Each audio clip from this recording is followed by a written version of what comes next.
Hey guys, really quick, I'm going to do a comparison video between the Timtam V1.5 and the Timtam V2. This is not going to be an in-depth review of either devices. I already have a review of the 1.5 on my channel. The review for the V2 is coming. I only owned it for about a week now, so I do need more time on it, more time using it. But right now for this video, because I have had a few people ask me about the sound and the quality and the difference from the outside of the machine, right? The exterior. So in this video, this is one take. I'm just going to show you guys all that, answer all that right now. So right off the bat, when it comes to aesthetics, the motor on the 1.5 is a lot longer. It's not as girthy, but it's definitely a lot longer. And it does, you know, when you want to reach certain part of the body, it can get in the way if you're working on yourself. With the new V2, it is much.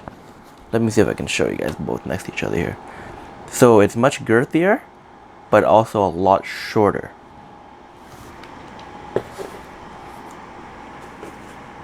As far as sound goes, the V1.5 is so extremely loud, especially in comparison to the new V2.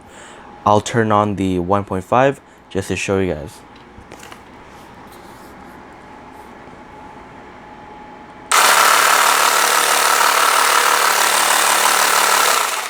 And keep in mind, I'm keeping this thing about 2 feet away from my lapel mic, and I'm sure the sound is still deafening.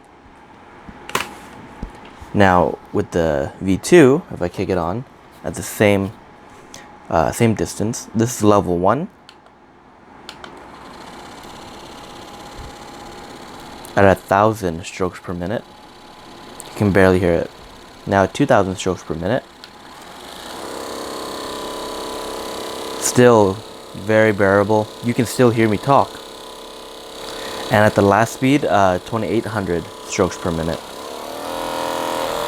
It does get a bit louder, but totally bearable. You guys can still hear me just fine, I'm sure. The screen is very clear, very easy to read.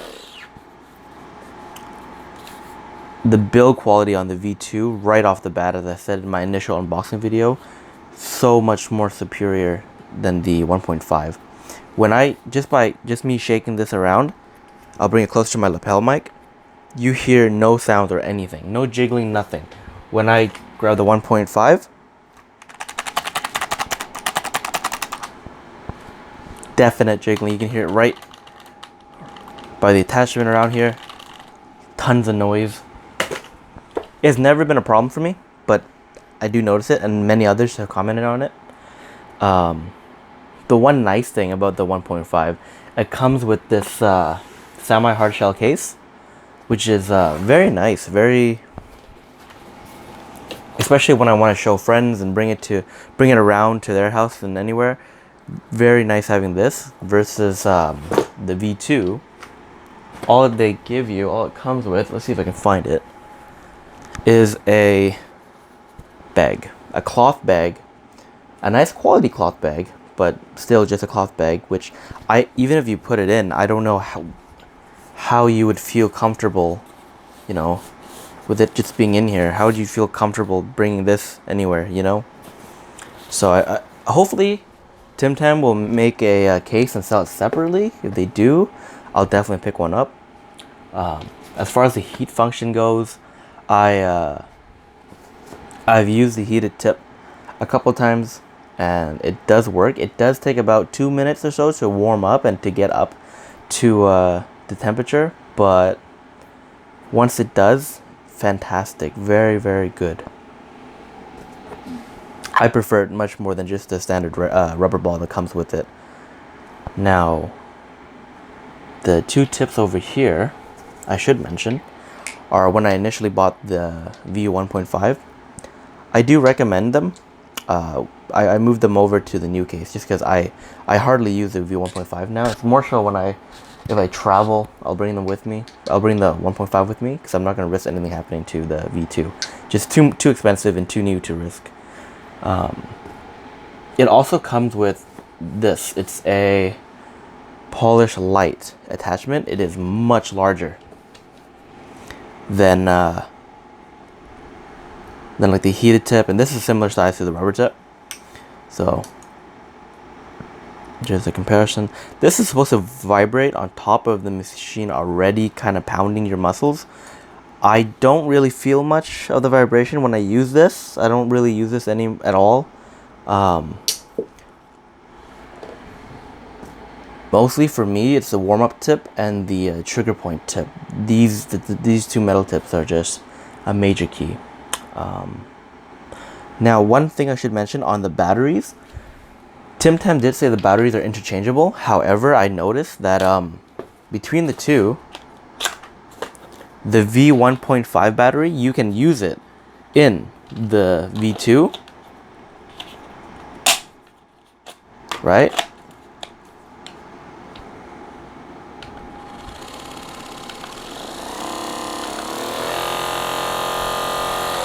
It works.